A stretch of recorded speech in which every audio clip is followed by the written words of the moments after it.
Bismillahirrahmanirrahim. Assalamualaikum warahmatullahi wabarakatuh. Waalaikumsalam warahmatullahi wabarakatuh. Selamat datang di Suara Kepahlawanan, podcast Muhammadiyah Sulawesi Tenggara, yang tidak hanya berbicara tentang sejarah, tapi juga penuh dengan makna. Tetapi bagaimana kita memahami kemerdekaan, bukan hanya sekedar peristiwa, tapi sebagai sebuah proses. Saya, Dr. Andes Sapri, MSc, dan di episode spesial ini kita akan menelusuri jejak kemerdekaan dan perjuangan fisik dan perjuangan di era digital. Alhamdulillah hari ini kita sudah mempunyai dua narasumber yang sangat capable di bidangnya. Yang pertama Pak Prof. Dr. Haji Nur Alim MPD. Beliau Wakil Ketua Pimpinan Muhammadiyah Sulawesi Tenggara, bidang zakat, infak, sedekah, wakaf, pustaka, informasi, dan digitalisasi. Assalamualaikum, Prof. Waalaikumsalam warahmatullahi wabarakatuh, dan salam sejahtera buat kita semua. Assalamualaikum buat seluruh pemirsa podcast Muhammadiyah di mana saja berada pada sore hari ini. Alhamdulillah. Makasih, Prof. Dan yang kedua, narasumber kita yang cukup mempunyai juga kapabilitas dan juga beliau sangat dikenal di Muhammadiyah. Beliau adalah Dr. Haji Muhammad Alipuddin MAG. Beliau menjabat sebagai Sekretaris Pimpinan Wilayah Muhammadiyah Sulawesi Tenggara. Assalamualaikum, Pak Dr. Assalamualaikum warahmatullahi wabarakatuh. Salam sejahtera untuk semua pemirsa podcast Muhammadiyah pada sore hari ini. Sehat selalu, Pak. Alhamdulillah. Alhamdulillah sehat. Ya. Sehat ini dipakai untuk menikmati kemerdekaan. Alhamdulillahirabbil alamin. Ya. Di era digital lagi. Oke, pada pemirsa sekalian, bahwa tidak semua pahlawan dikenal luas. Di Buton, seorang sultan memiliki pahlawan yang sangat luar biasa. Kemudian ada Himayatuddin Muhammad Saidin ataupun Upota Yiko, pemimpin tanpa pamrih, berjuang tanpa sorotan. Hari ini kita menyapa jejaknya karena kemerdekaan bukan sekedar perayaan, ia adalah warisan dari kebodohan. Ya, pertama saya ingin menjelaskan dulu tentang sosok Himayatuddin Muhammad Saidi. Beliau menduduki jabatan sultan selama 2 kali, tetapi ada selah.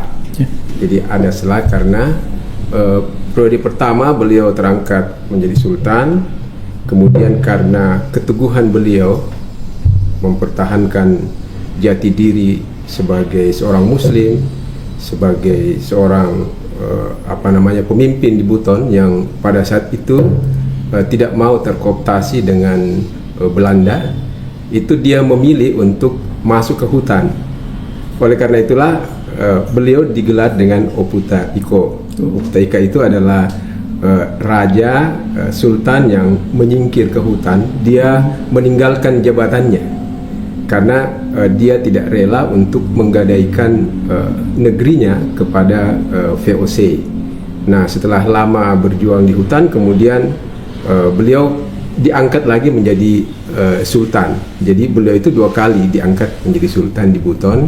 Karena kepahlawanan itulah, karena kesatriaan yang beliau miliki dan keteguhan yang beliau miliki, maka bagi masyarakat Buton beliau dianggap sebagai pahlawan yang memperjuangkan, mempertahankan tanah airnya dari hegemoni VOC pada waktu itu, ya.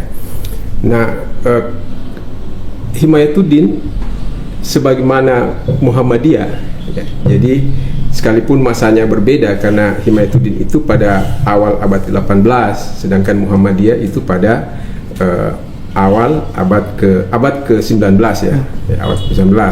Namun ada kesamaan prinsip dalam perjuangan. Pertama, baik Muhammadiyah dan Himayatuddin itu memiliki semangat independen, semangat untuk berdiri di atas kaki sendiri, semangat untuk memerdekakan bangsanya, semangat untuk tidak terkooptasi dengan penjajah Belanda pada waktu itu.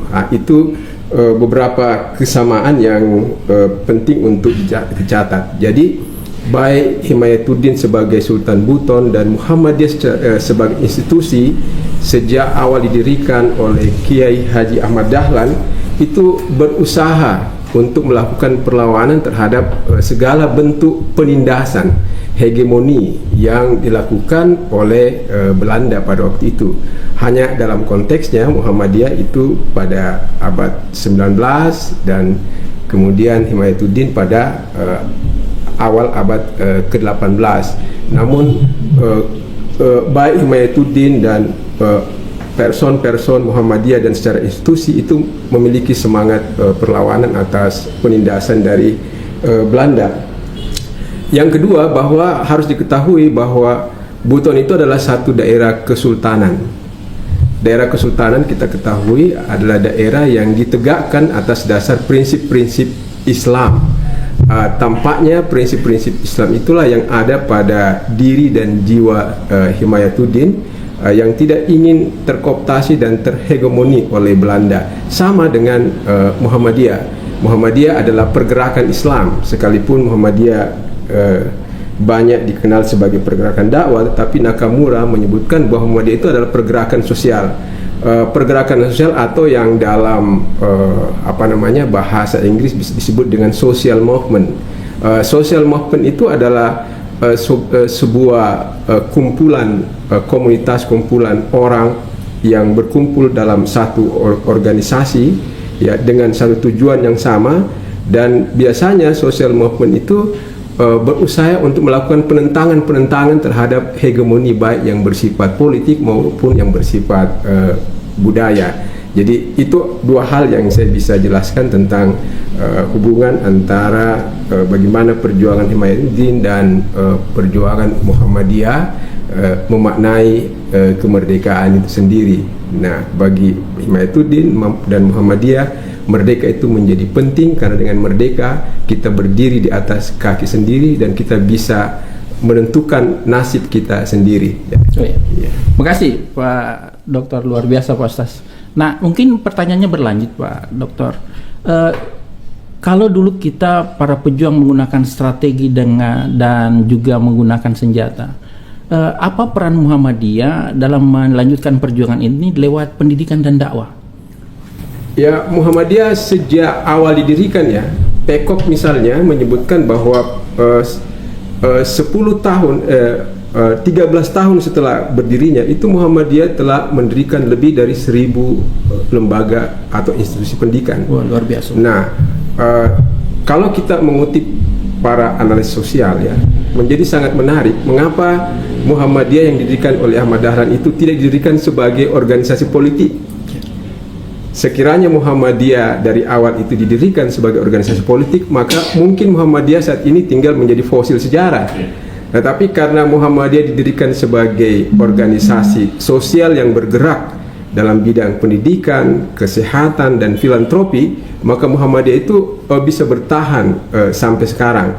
Nah, perannya adalah membangun cara berpikir masyarakat, menciptakan keadaban. Nah, itulah yang menjadi salah satu peran utama dari Muhammadiyah, dan ini yang sangat disesalkan oleh Ratu Juliana ya, yang di Belanda ya, terhadap Gubernur Van de Java karena mengizinkan Muhammadiyah.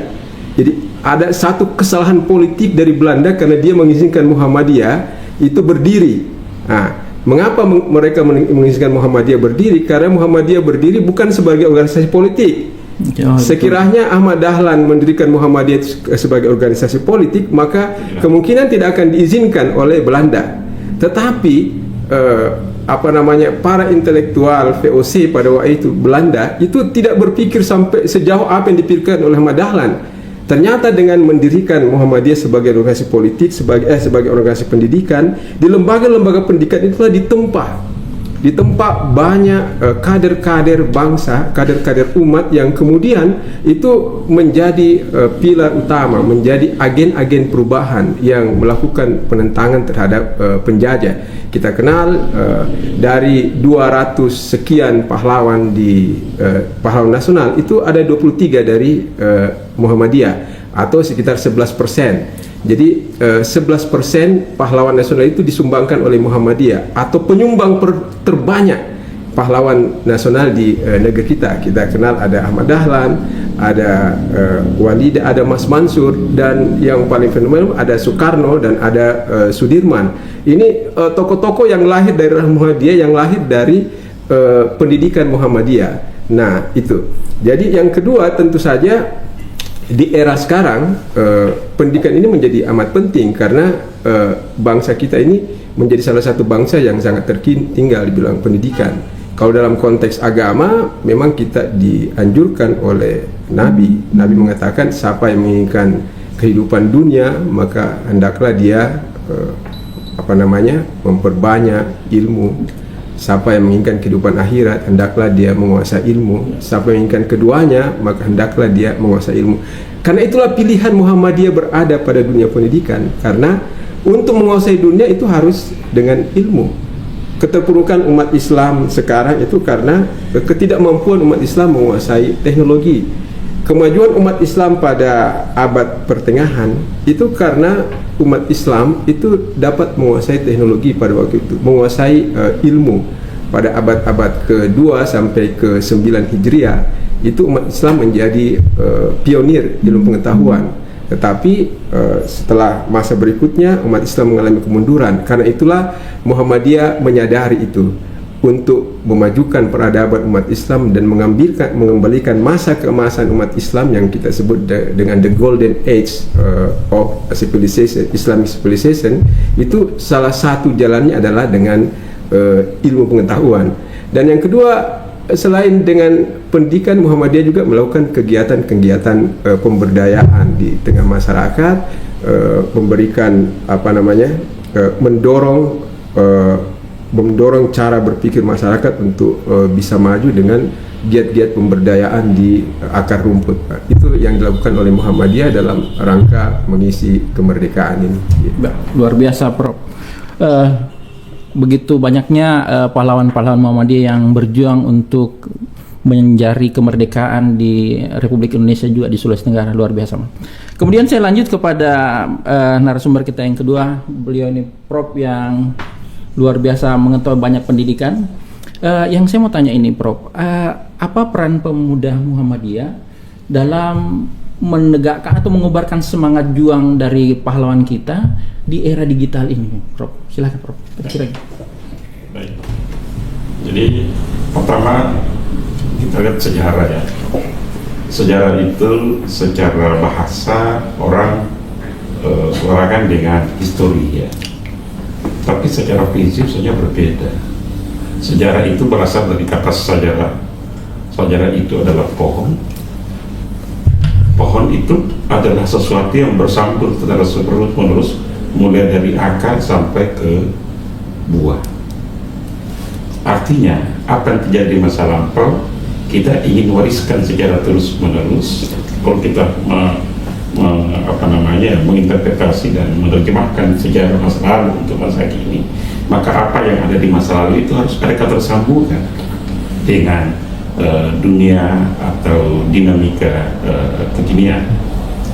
Bicara tentang kemerdekaan itu saya kira bukanlah tujuan daripada perjuangan dari para pahlawan kita. Tujuan perjuangan itu adalah melindungi segenap bangsa dan seluruh tumpah darah Indonesia, ya, memajukan kesejahteraan umum, mencerdaskan bangsa dan masyarakat ketertiban dunia. Itu yang menjadi mandat daripada kemerdekaan. Karena itu maka di tengah peringatan 80 tahun Indonesia merdeka ini, kita tidak boleh sekadar berhenti pada mengingat kembali sejarah 80 tahun yang lalu.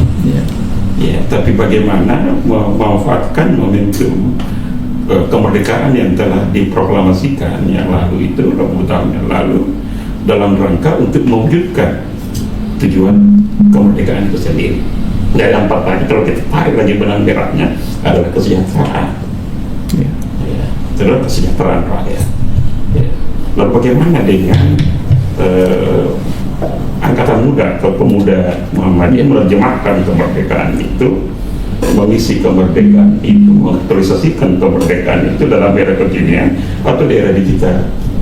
Salah satu prinsip gerakan Muhammadiyah itu di samping purifikasi atau tajrid itu adalah tadi pembaharuan.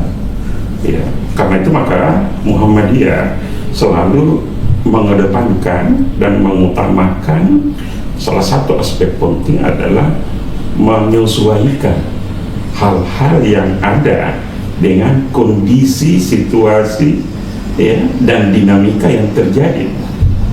Karena itu maka dalam rangka untuk mencapai tujuan kemerdekaan, kesejahteraan itu, maka tidak bisa melepaskan diri dengan isu-isu dan hal-hal yang berkembang hari ini.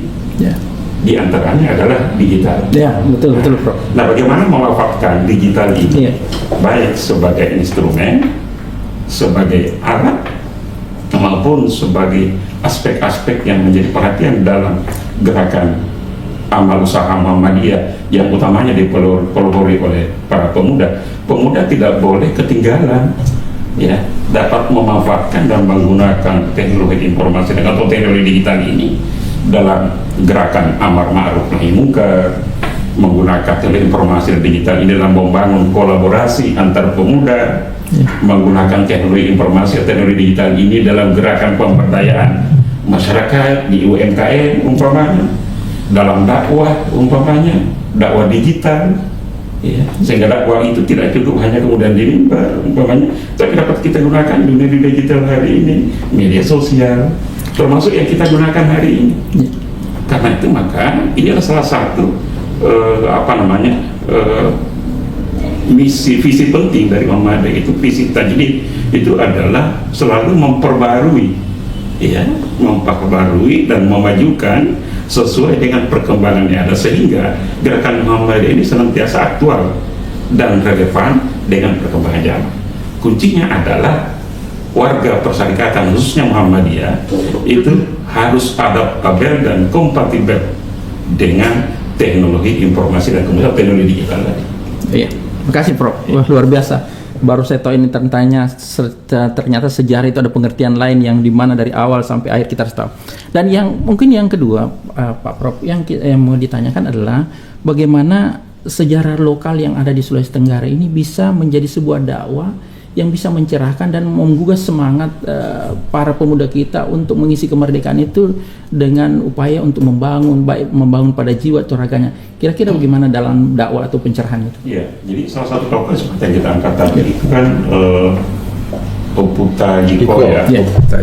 Itulah seorang sosok sultan yang meninggalkan kenikmatan di kesultanan dengan segala fasilitasnya. Tapi karena dia melihat masyarakat dan rakyat Nusantara, khususnya masyarakat Buton yang di bawah kesultanan ini, itu berada pada keterbelakangan, ketertinggalan, bahkan kezaliman yang dilakukan oleh kolonial pada saat itu. Karena itu maka kemudian beliau meninggalkan istana, lalu kemudian menggalang kekuatan, membangun kekuatan, melakukan perlawanan, yang kemudian berangkat ke hutan, jadi meninggalkan kenikmatan.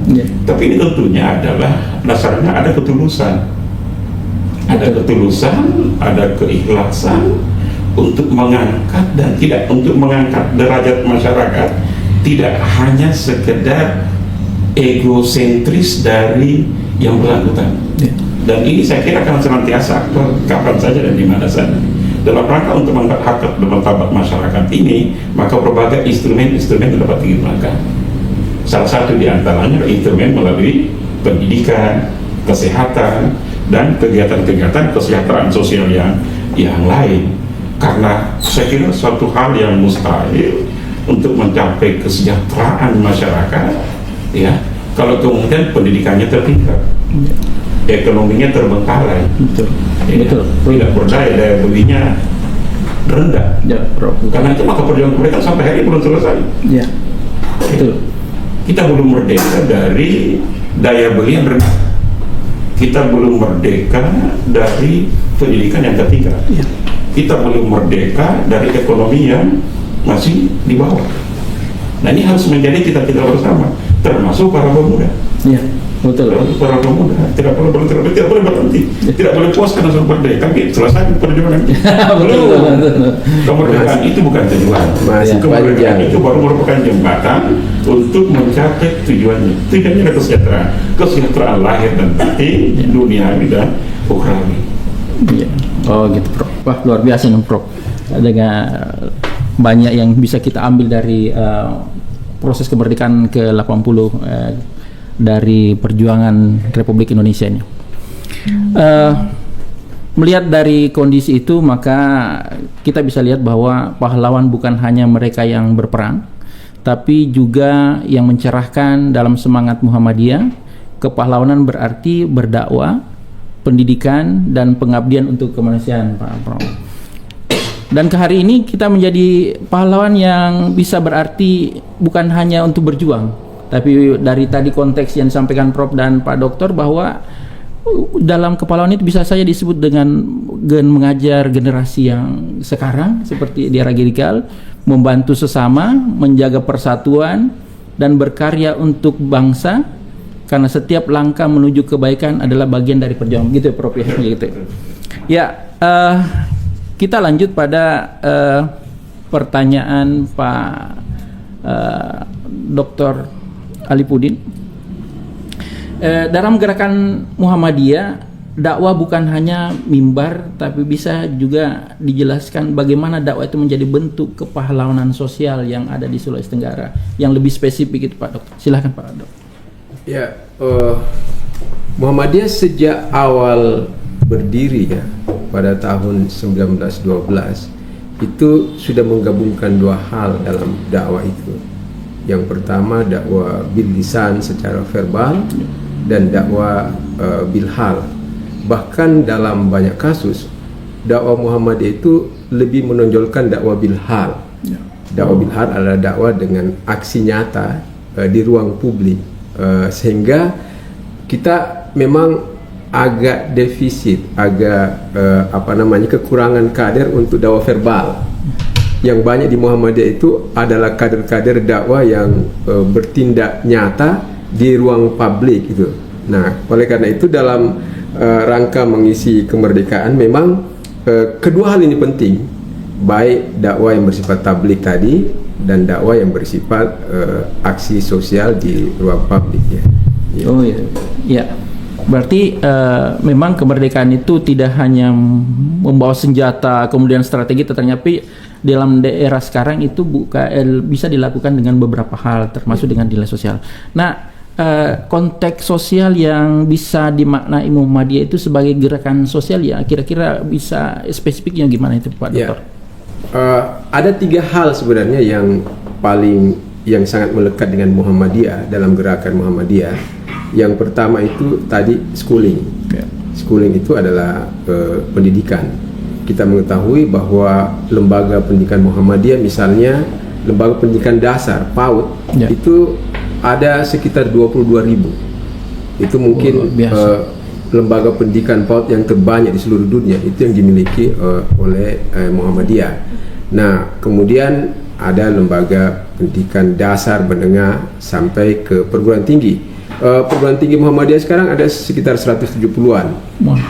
Bahkan di Sulawesi Tenggara kita sekarang itu memiliki 8 perguruan tinggi. Saya pikir ini adalah merupakan salah satu bentuk implementasi dari dakwah bil hal. Tetapi dalam ruang pendidikan itu juga ada dakwah verbal, dakwah dengan lisan.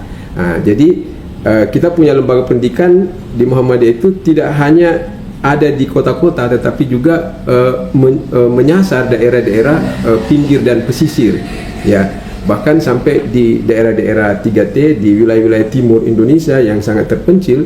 Itu Muhammadiyah hadir di sana untuk memberikan layanan pendidikan yang bersifat inklusif. Jadi layanan pendidikan Muhammadiyah itu bersifat inklusif kepada semua segmen masyarakat tanpa membedakan agama, ras, suku dan bahasa.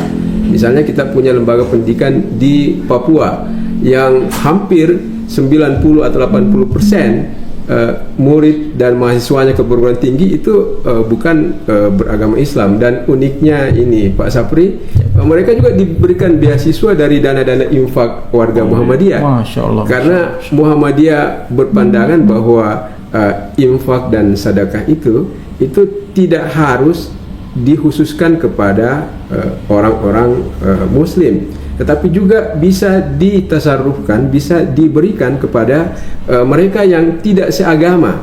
Dalam Al-Quran dikatakan wa yutimuna ta'ama ala hubbihi miskinan wa asira. Jadi Al-Quran itu menyebutkan bahwa orang-orang beriman itu dia siap memberikan makanan, dia siap memberikan nafkah kepada orang-orang yang dia cintai, kepada orang-orang miskin, bahkan kepada tawanan perang mereka santuni. Nah, atas dasar itulah maka lembaga-lembaga pendidikan Muhammadiyah itu tidak hanya melayani kaum muslimin, tidak hanya melayani kelompok-kelompok menengah ke atas, tetapi juga melayani masyarakat kelas bawah. Di Sulawesi Tenggara misalnya, di Kabupaten Wakatobi, Muhammadiyah itu mendirikan sekolah di perkampungan Bajo. Nah, mengapa Muhammadiyah mendirikan sekolah di perkampungan Bajo? Karena secara sosiologis dan antropologis, masyarakat Bajo yang dalam dalam bahasa antropologi disebut dengan seaman, manusia laut, itu tidak familiar dengan kultur darat, sehingga anak-anak Bajo yang dulunya itu banyak bersekolah di darat itu kemudian karena mereka tidak familiar kemudian harus putus sekolah. Lalu Muhammadiyah melihat hal ini dan ini tidak bisa dibiarkan. Lalu teman-teman di Wakatobi itu mendirikan sekolah di atas laut, sekolah di atas laut di perkampungan Bajo. Ada 2 sekolah Muhammadiyah di Wakatobi yang dibangun di atas laut, yaitu di Mola, di Wangi-Wangi Selatan, dan di Kaledupa. Yang kedua healing, jadi healing atau kesehatan. Nah, Muhammadiyah juga memiliki konsen di bidang kesehatan. Ya, alhamdulillah kami perlu sampaikan kepada pemirsa, kita juga mohon doa kepada semua warga Sulawesi Tenggara. Pada tanggal 21 Agustus kemarin, ya, Universitas Muhammadiyah Sulawesi Tenggara, cikal bakal Fakultas Kedokteran Universitas Muhammadiyah Sulawesi Tenggara itu sudah asesmen lapangan, dan insya Allah kami memohon doa dari warga Sulawesi Tenggara. Mudah-mudahan tahun ini kita sudah bisa menerima mahasiswa untuk Fakultas Kedokteran di Universitas Muhammadiyah, dan ini adalah merupakan sumbangan Muhammadiyah kepada Indonesia.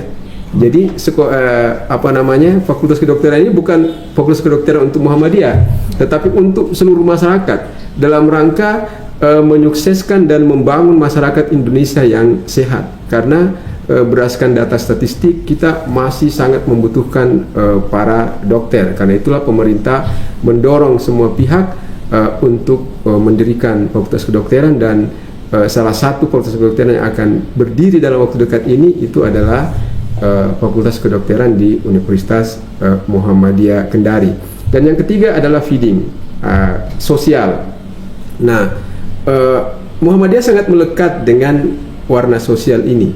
Di Muhammadiyah ada Lazismu. Lazismu ini adalah satu lembaga untuk mengumpulkan dana-dana sosial untuk ditasarufkan, untuk dibagikan, untuk diberikan kepada mereka yang membutuhkan dari kalangan yang lemah. Dan sebagai jangkar dari Lazismu di Muhammadiyah itu ada namanya MDMC, Muhammadiyah Disaster Management Center, yang sangat aktif memberikan bantuan-bantuan pada masyarakat-masyarakat yang terkena musibah, terkena gempa. Jadi MDMC ini itu sudah sangat terkenal sekali, sehingga Muhammadiyah itu menjadi salah satu lembaga yang diakui oleh PBB dalam menangani bencana. Jadi ada Muhammadiyah Medical Team, Medical Team itu sangat diakui. Bahkan ketika gempa Turki, sebenarnya yang mewakili Indonesia itu adalah Muhammadiyah. di Palestina juga begitu. Jadi ini salah satu bentuk kepahlawanan di era kita sekarang ini. Jadi memang kepahlawan itu tidak harus, kalau pada masa dulu, pada masa sebelum kemerdekaan ya dengan mengangkat senjata dan perang. Betul. Nah, tetapi sekarang dengan pena, dengan membangun kesehatan masyarakat, dengan menyantuni masyarakat yang lemah agar mereka dapat berdaya, sehingga mereka dapat berdiri di atas kaki sendiri. Ya, itulah hakikat dari makna kemerdekaan. Mereka bisa independen menentukan nasibnya ke depan. Ya, makasih, luar biasa. Ternyata Muhammadiyah tidak hanya di masyarakat hanya melihat bahwa pada pendidikan saya, ternyata kegiatan-kegiatan sosial di mana juga bisa beradaptasi dengan membangun sekolah-sekolah yang ada di wilayah Wakatobi dan tempat-tempat lain, serta gerakan-gerakan sosial yang sungguh luar biasa, bukan hanya di lokal tapi juga bisa internasional. Ini luar biasa. Ini memberikan inspirasi bagi pemuda-pemuda kita bahwa perjuangan itu harus kita mengisinya, dan bagaimana berjuang untuk bagaimana kemerdekaan Indonesia itu sendiri.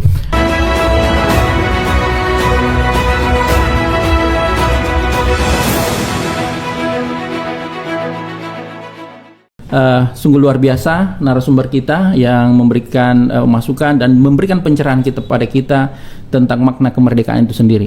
Dan kebetulan ada dari pertanyaan ini Pak Prof dari netizen tentang bagaimana keterpurukan pendidikan saat ini terjadi karena tidak menguasai teknologi, dan bagaimana pandangan Muhammadiyah atas masalah KKN. Kami persilakan Pak Prof. Oke. Baik, jadi ada dua pertanyaan ya. Yang pertama berkaitan dengan pendidikan, yang kedua berkaitan dengan KKN ya. Ya.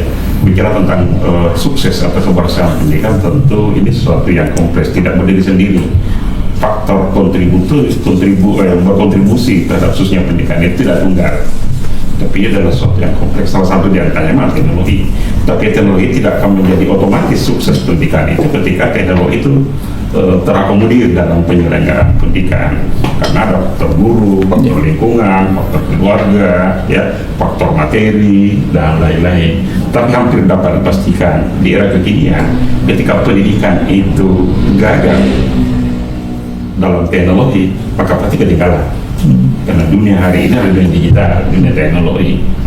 Walaupun tidak juga jaminan ketika teknologinya maju, tapi kalau faktor-faktor yang lain itu tidak adaptabel dengan tuntutan pendidikan, juga pasti tidak akan berhasil. Jadi teknologi ini hanya menjadi salah satu variabel yang berkontribusi terhadap penyelenggaraan pendidikan. Karena itu saya kira di Muhammadiyah yang salah satu amal usaha yang menjadi etalase di perserikatan itu adalah pendidikan. Pendidikan di Muhammadiyah juga harus adaptabel dengan kemajuan teknologi. Harus kompatibel, guru-gurunya harus kompatibel dengan kemajuan teknologi, dengan teknologi digital. Itu satu juga. Yang kedua berkaitan dengan KKN, ya, masih marak KKN ya. Ini menjadi catatan penting bagi kita semua, khususnya para penyelenggara negara. Sebagian memang kita sudah sukses dalam memanfaatkan kemerdekaan ini. Ada keberhasilan di bidang pendidikan, ada keberhasilan di bidang pendidikan, ada angka-angka tertentu yang bisa ditunjukkan dari kemajuan ekonomi dan lain-lain. Tetapi di satu sisi kita masih mengerus dada melihat fenomena-fenomena yang ada dalam penyelenggaraan bagi mereka yang diberikan amanah menjadi penyelenggara negara. Terkesan sebagian mengelola amanah itu seolah-olah menjadi tidak diarahkan untuk kesejahteraan masyarakat secara umum, tapi untuk kesejahteraan diri, keluarga dan kroni. Inilah yang kemudian menyebabkan KKN. Padahal tujuan kemerdekaan itu kan kesejahteraan. Negara ini kan harus dikelola untuk kesejahteraan seluruh masyarakat Indonesia. Menjadi pertanyaan, apakah seluruh penyelenggara negara, khususnya menggunakan sumber daya alam yang kaya kita di Sulawesi Tenggara, apakah mereka sudah menggunakan kekayaan alam untuk kesejahteraan orang banyak, atau kesejahteraan bagi dirinya saja, kesejahteraan bagi keluarga dan kroninya saja? Nah, ini yang masih menjadi dan kalau itu terjadi, itu penyimpangan daripada kemerdekaan, dan ini yang harus diluruskan ke depan. Karena itu maka setiap kebijakan-kebijakan penyelenggara negara, menurut saya, ya, harus dicari contoh lainnya kebijakan ini cantolannya di sila keberapa di Pancasila? Ya, betul. Iya. Berkeadilan sosial nggak? Ya. Mewujudkan persatuan nggak? Berketuhanan nggak? Itu harus bisa ada cantolannya ke sana. Kita lihat kejadian alam Sulawesi Tenggara, tapi satu sisi yang menikmati kekayaan alam Sulawesi Tenggara, apakah masyarakat kebanyakan yang menikmati atau hanya segelintir masyarakat yang menikmati? Kemerdekaan mengamanahkan kelola negara ini untuk kesejahteraan seluruh masyarakat Indonesia, bukan untuk kesejahteraan individu, bukan untuk kesejahteraan keluarga, dan bukan untuk kesejahteraan kroni. Itu masalahnya dari KKN. Ya, siap. Ternyata Kalau di Muhammadiyah memang yang dikembangkan itu adalah prinsip meritokrasi. Oh iya. Jadi lebih mengutamakan profesionalisme. Bahkan dalam sistem kepemimpinan di Muhammadiyah itu tidak ada sistem darah biru di Muhammadiyah.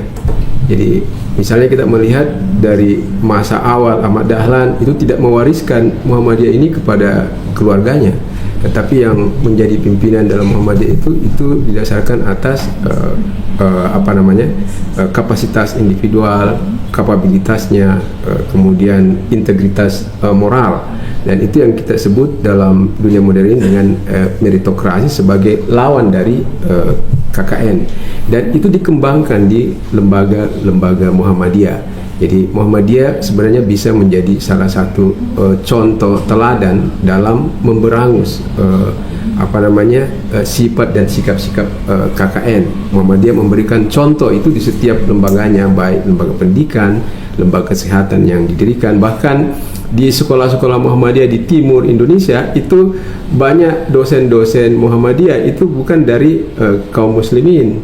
Ya, saya pernah bertemu dengan teman Bali yang beragama Hindu, itu menjadi ketua prodi di salah satu universitas Muhammadiyah, dan saya tanyakan, apakah Anda tidak terganggu dan orang Muhammadiyah tidak terganggu? Tampaknya beliau mengatakan ya semuanya berjalan baik-baik saja, dan saya enjoy berada di Muhammadiyah karena tadi itu prinsip meritokrasi yang dikembangkan di Muhammadiyah. Ya, jadi Muhammadiyah berupaya untuk KKN ini bisa dihilangkan dan kita secara profesional bisa mengembangkan diri untuk maju lagi. Ya. Maju lagi dan selalu kesejahteraan masyarakat kita bertambah. Karena itu maka kita bangga baru-baru ini ada alumni dari Fakultas Hukum Muhammadiyah Kendari itu kemudian memenangkan gugatan lingkungan di Morosi ya. Walaupun itu benderanya bendera Wali, tapi tracking anak itu adalah alumni dari Fakultas Hukum, Andi Rahman namanya juga tidak salah. Oh, Andi Rahman. Itu alumni Fakultas Hukum. Setelah saya cari alumni Fakultas Hukum. Ya. Jadi berarti bahwa perjuangan para pahlawan ini yang biasa disebut di buku sejarah itu dilanjutkan dengan banyaknya kegiatan-kegiatan lain seperti tadi Pak Prof menyatakan bahwa ada dari segi lingkungan, kemudian juga di Sulawesi Tenggara ini kita bisa melihat bahwa banyak relawan-relawan yang sigap terhadap bencana yang melanda, guru yang tetap mengajar di pelosok meskipun aksesnya yang terbatas, kemudian pelajar yang berprestasi meski harus belajar di bawah cahaya seadanya, kemudian penggerak UMKM lokal yang membuka harapan di tengah keterbatasan bagi masyarakat di sekitarnya. Dan pahlawan hari ini bukan soal pangkat atau sorotan, tapi tentang keberanian dan kepedulian berbagi dan berkontribusi. Nah, ini yang saya mau tanya Pak Doktor. Pandangan Muhammadiyah bagaimana memaknai kepahlawanan ini dalam konteks perang dan senjata gitu konteksnya. Jadi saya katakan tadi pada eranya sebelum 45 itu memang perang itu banyak dilakukan dengan senjata dan diplomasi. Jadi senjata dan diplomasi. Nah, pada era setelah kemerdekaan tentu saja zamannya sudah berganti. Karena zamannya sudah berganti, maka kita sekarang ada namanya perang peradaban. Perang peradaban itu siapa yang memiliki peradaban unggul maka dia yang akan memimpin dunia. Nah, salah satu syarat untuk memimpin dunia itu dengan penguasaan atas ilmu pengetahuan. Karena itulah yang didorong oleh Muhammadiyah sekarang, bahwa Muhammadiyah mengapa mendirikan banyak perguruan tinggi? Karena salah satu upayanya adalah membangun peradaban tadi itu agar kita tidak tertinggal, tidak tertinggal dengan negara-negara lain. Tetapi yang menarik Pak ya, kalau berbicara tentang senjata, ini ada salah satu perguruan tinggi Muhammadiyah, ya, itu yang kemudian sekarang bekerja sama dengan Angkatan Darat itu membuat rudal. Nah, sepekan yang lalu saya tanya PP Muhammadiyah, apakah itu bukan animasi yang dibuat oleh AI gitu, artificial intelligence? Kan tidak, itu real. Di Universitas Ahmad Dahlan itu ada ahli tentang rudal yang sekarang itu lagi bekerja sama dengan Angkatan Darat untuk membangun dan memperkuat persenjataan Indonesia itu. Tetapi bukan di situ poinnya. Poinnya adalah Muhammadiyah ingin membangkitkan ilmu dengan memperbanyak lembaga-lembaga pendidikan agar kita tidak tertinggal oleh negara-negara lain. Karena perang ke depan itu bukan lagi perang tentara yang masuk ke negara, ke lapangan, tetapi perang sudah di atas meja, sudah berbasis teknologi. Sehingga siapa yang menguasai teknologi, kasus perang Irak dengan Israel kemarin itu kan tidak lagi menurunkan banyak tentara, tetapi sudah bermain di meja dengan kekuatan teknologi. Sehingga apapun keadaannya, umat Islam harus mendorong teknologi ini untuk menjadi dikuasai agar kita tidak tertinggal dengan negara-negara lain. Iya. Jadi konteks senjata kita ganti dengan teknologi, ya, di mana peran pemuda dan pengisi kemerdekaan itu bisa melakukan hal-hal yang menggugah dan juga bisa mempertahankan negara. Nah, mungkin lebih spesifik mungkin Pak Dokter, kira-kira contoh nyata dakwah dan pendidikan Muhammadiyah yang dilakukan di daerah-daerah terpencil, karena kita lihat bahwa ini salah satu pahlawan itu adalah pahlawan yang bagaimana dia bisa membangkitkan semangat pendidikan dan dakwah di tengah krisis atau juga di tengah keterbatasan yang ada. Contoh di daerah-daerah tertinggal, 3T itu, tertinggal, terluar dan sebagainya. Kira-kira dakwahnya gimana? Silakan. Ya, di Papua ada namanya Kokoda, satu daerah ya, Kokoda. Di situ Muhammadiyah datang, lalu memberdayakan masyarakat setempat. Selain membangun sekolah, juga mengajar mereka bagaimana bertani secara benar untuk memanfaatkan lahan yang ada. Nah, itu salah satu contoh saja. Seperti yang saya katakan tadi, di Sulawesi Tenggara misalnya, kita di perkampungan Bajo di Mola itu kita punya lembaga pendidikan dalam rangka untuk memfasilitasi anak-anak setempat, anak-anak nelayan untuk mendapatkan pendidikan. Alhamdulillah pada tahun ini pemerintah itu memberikan bantuan kepada sekolah tersebut untuk dikembangkan lebih baik lagi ke depan. Nah, karena anak-anak ini murid-murid di situ umumnya adalah masyarakat Bajo yang memang ditampung oleh Muhammadiyah untuk diberikan pendidikan, untuk diberdayakan akal budinya, dicerahkan pemahaman keagamaannya, sehingga ke depan mereka dapat membangun masyarakatnya, mereka dapat memberdayakan masyarakat sekitar sehingga mereka lebih berdaya. Dan saya mungkin tidak bisa menyebutkan satu persatu, tetapi banyak data yang menunjukkan bahwa di daerah-daerah tertinggal bahkan sampai ke Sangihe itu Muhammadiyah memiliki lembaga-lembaga pendidikan yang melayani masyarakat terpencil. Di NTT, daerah yang minoritas Muslim, itu Muhammadiyah bahkan difasilitasi oleh masyarakat setempat untuk membangun sekolah. Demikian pula di Papua. Di Papua sekarang, kalau saya tidak salah, ada 5 perguruan tinggi Muhammadiyah. Bahkan di Papua Barat ya, kalau saya tidak salah, itu sekarang Unimuda, Universitas Muhammadiyah di sana itu sudah insya Allah tahun ini juga membuka fakultas kedokteran dan membangun rumah sakit yang menurut Prof. Haidar, Ketua Pimpinan Pusat Muhammadiyah, itu semua diperuntukkan untuk masyarakat setempat. Jadi bukan untuk Muhammadiyah. Jadi Muhammadiyah membangun untuk masyarakat setempat. Karena semua hasil daripada amal usaha Muhammadiyah itu tidak ada yang diambil ke pusat.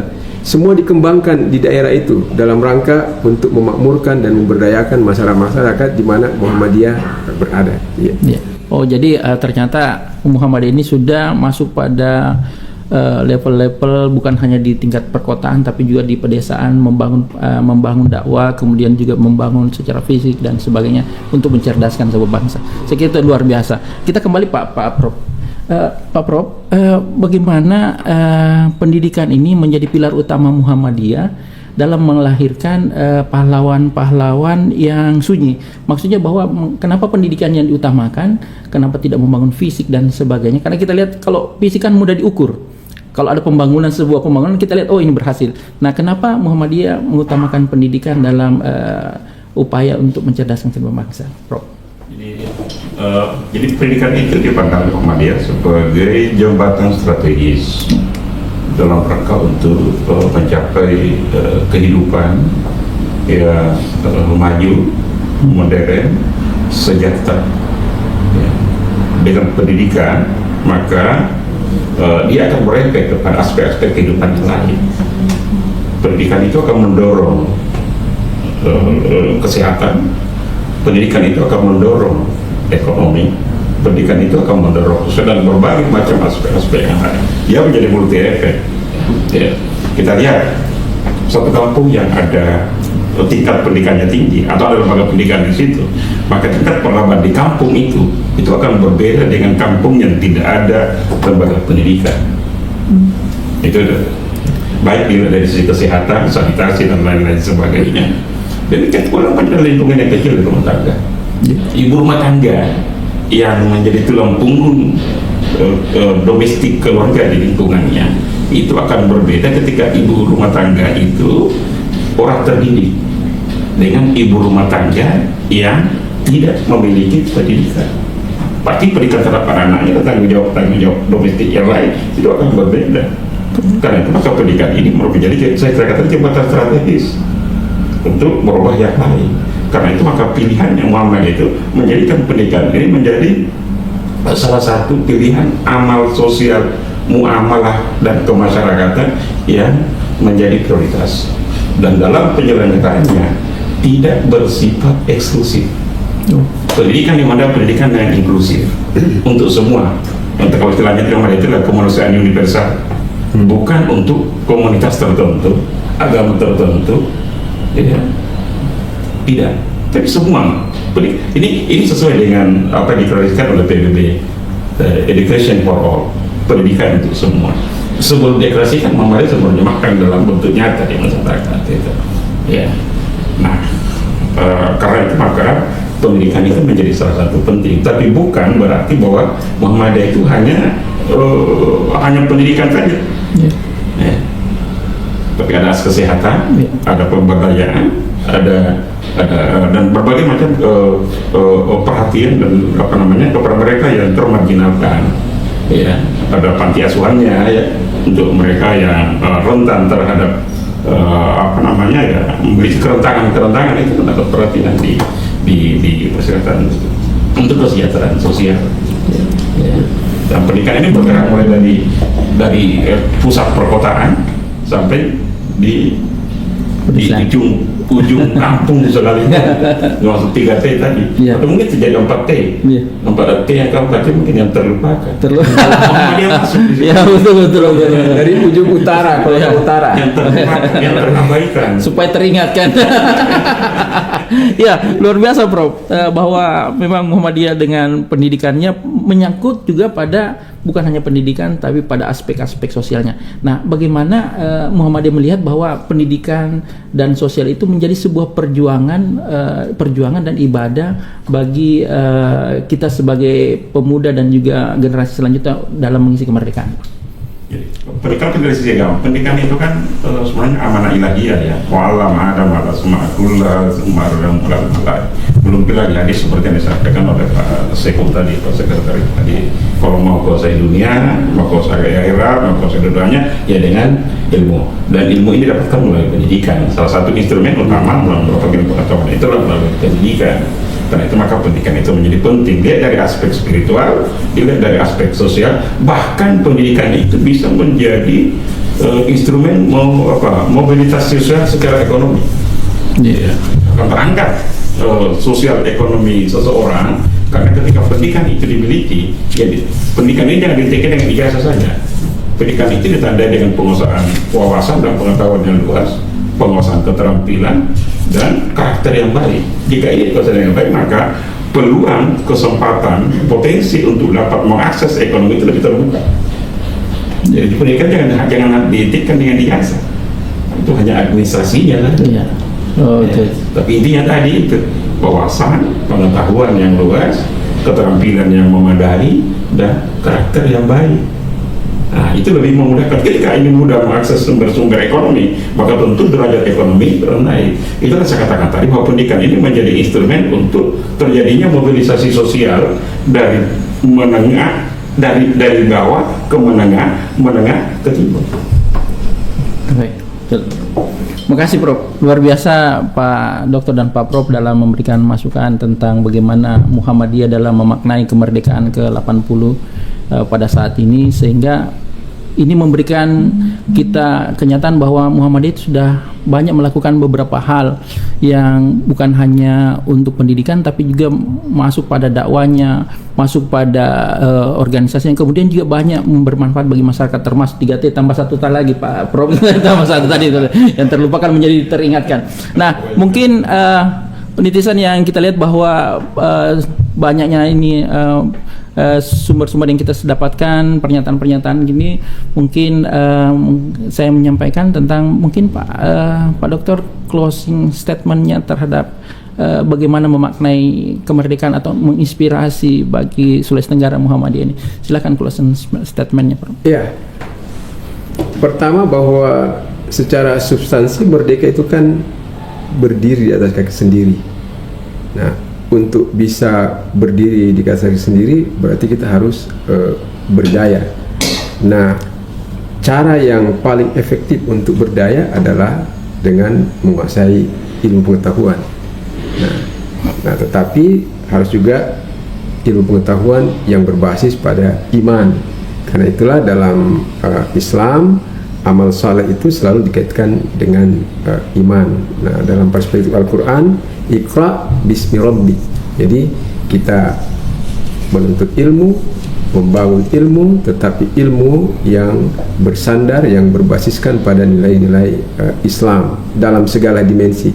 Jadi intinya pencerahan itu adalah dengan ilmu.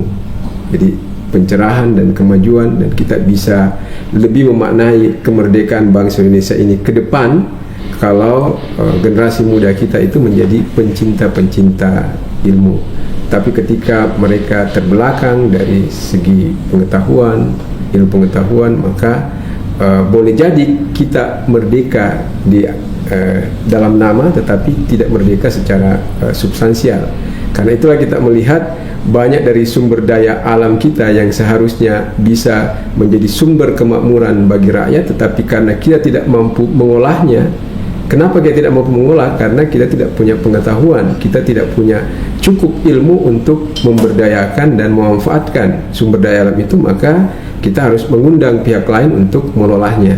Akibatnya kita menjadi jongos di negeri sendiri, kita menjadi budak di negeri sendiri. Karena itu untuk memerdekakan ya tidak ada jalannya, adalah dengan ilmu pengetahuan, dan itulah yang didorong oleh Muhammadiyah dengan memperbanyak lembaga-lembaga pendidikannya.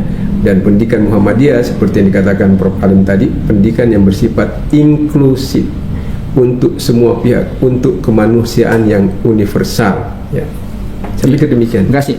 Pak Prof, silakan Pak Prof closing statementnya. 80 tahun Indonesia merdeka bukan berarti perjuangan telah selesai. Masih banyak ruang-ruang kosong yang membutuhkan perjuangan dari semua pihak, termasuk warga Muhammadiyah, lebih spesifik para pemudanya. Kita melihat masih banyak ketertinggalan, masih banyak ketimpangan, ya, masih pendidikan yang belum sesuai dengan harapan. Ini adalah ruang-ruang perjuangan oleh generasi kita hari ini dalam rangka untuk memaknai kemerdekaan ini agar masyarakat kita itu kemudian terbebas atau merdeka dari pendidikan yang tertinggal. Masyarakat kita itu terbebas dan merdeka dari daya beli yang rendah. Ya, masyarakat kita itu merdeka dan terbebas dari ketidakterjangkauan akses memperoleh kesehatan yang baik. Dan orang merdeka itu ditandai dengan bukan hanya proklamasinya, tapi orang merdeka itu adalah berisi otaknya, ya, sehat badannya, dan berisi dompetnya. Itu yang paling perlu, bro. Untuk kesejahteraan. Karena itu maka tujuan kemerdekaan itu adalah kesejahteraan. Jangan kita berpuas diri dengan sudah diproklamasikan kemerdekaan kita 80 tahun yang lalu, tapi kita belum sejahtera. Sepanjang kita belum sejahtera, maka perjuangan kita masih panjang. Dan ini yang harus menjadi perhatian kita hari ini. Saya melihat beberapa kasus-kasus tertentu hari ini di peringatan 80 tahun Indonesia Merdeka, itu orang berhenti pada peringatannya saja tanpa menangkap substansi daripada perbedaan. Belum lagi dikaitkan dengan tanpa mewarisi nilai-nilai yang menjadi motif dan motivasi para pejuang kita dulu. Ketulusan, keikhlasan. Saya kira pahlawan kita diskusikan tadi, dia tidak pernah berpikir untuk dirinya. Tapi lihatlah sebagian pada masyarakat kita hari ini, banyak orang mementingkan dirinya sendiri. Sana edewe semua gue erok mugaku tanpa peduli dengan orang lain. Betul. Para pejuang kita tidak pernah memikirkan dirinya. Ya, betul. Bangsa yang dipikirkan. Bahkan mereka adalah berusaha mengorbankan tampuk kekuasaan di kesultanannya, di kerajaan-kerajaannya untuk membentuk NKRI.